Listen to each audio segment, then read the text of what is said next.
Patrick Bertoletti, our hometown hero and reigning champ of Nathan's famous international hot dog eating contest. Patrick, it's so great to see you. Thank you so much for your time today.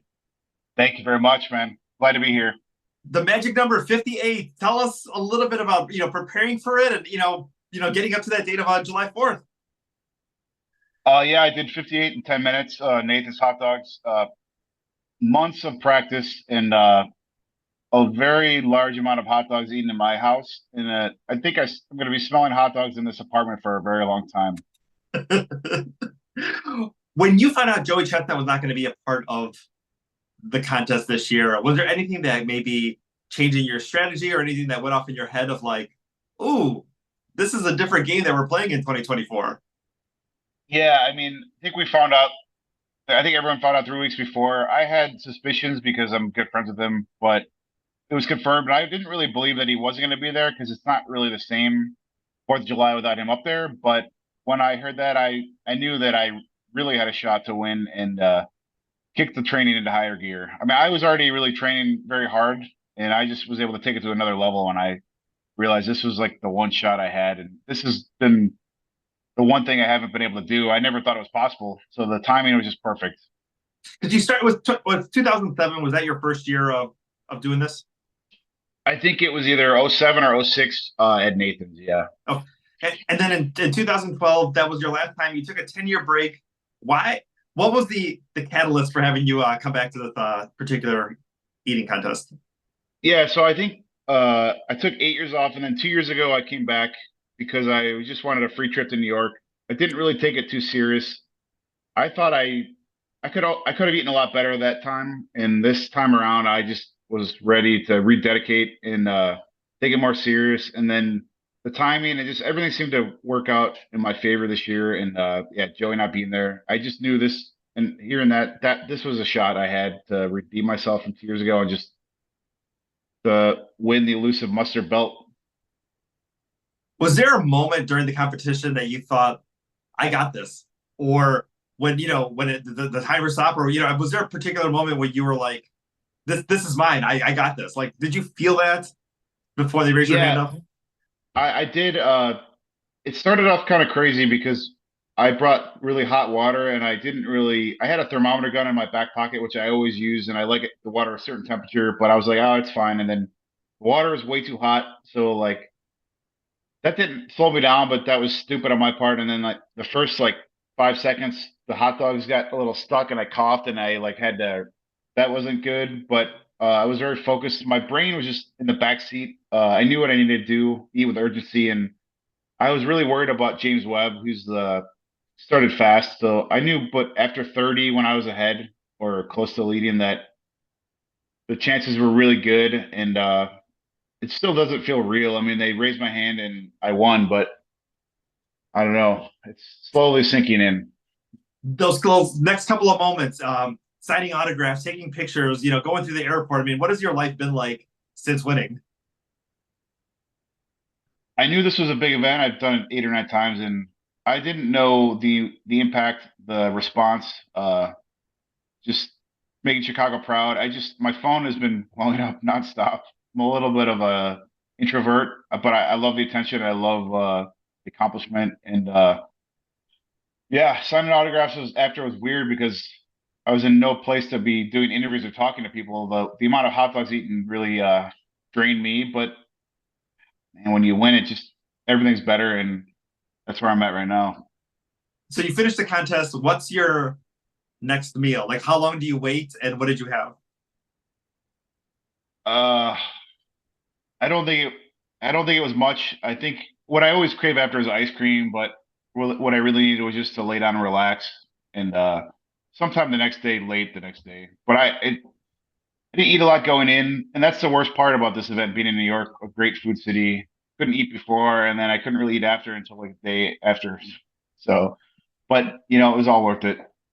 But I mean, it's not just New York, but you've traveled the world as far as doing these competitions. Tell us, some of the places that you've been and some of the foods that you've competed in. Yeah, I think 7 or 8 countries. I did Australia for Slurpees. I just did Italy for raw eggs. So that's weird. I did Czech Republic for dumplings.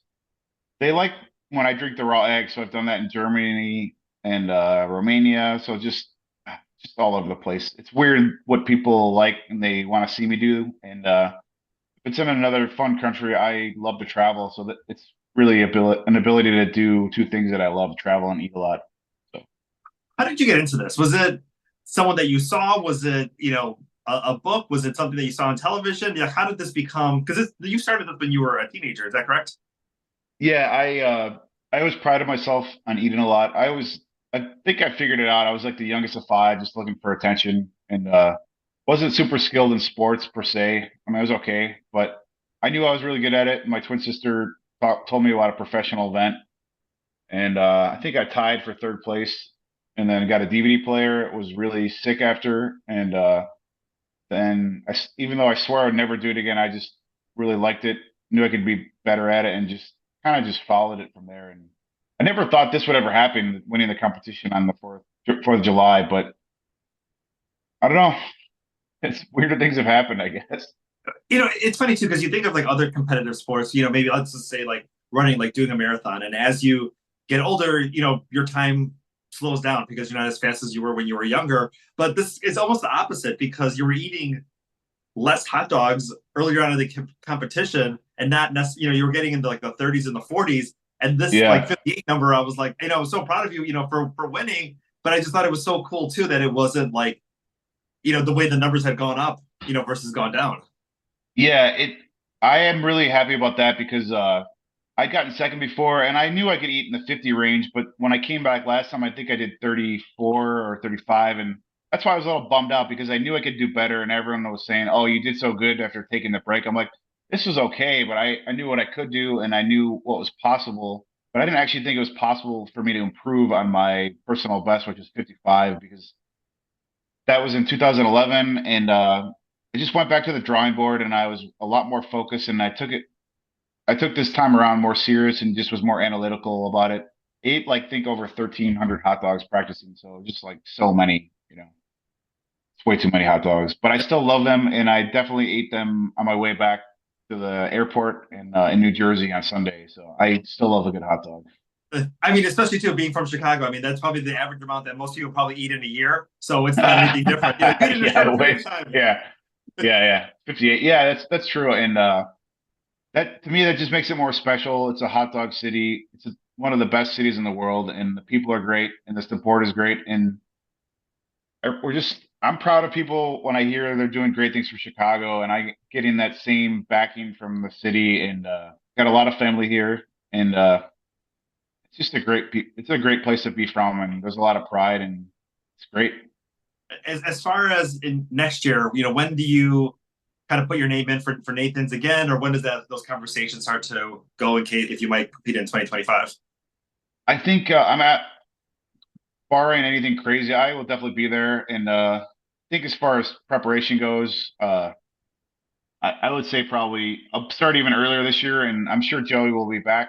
But yeah, I had to start all the way over from zero like 7 months ago, where I decided to come back, and I'm like, it was slow going, but now that I've gotten to this point, it's going to be easier. And I can't say anything about winning next year if Joey's there, but it's definitely will be. I'll eat more hot dogs next year, and I'm actually quite excited about that. I hope he comes back because I'm good friends with him, and this is something he knew I could always do. I think like I just always talked a big game, but never got there. And although he wasn't there, I know he was proud of me because we've talked, and this is what I knew I could do all along, and I just finally figured it out. So it feels really good.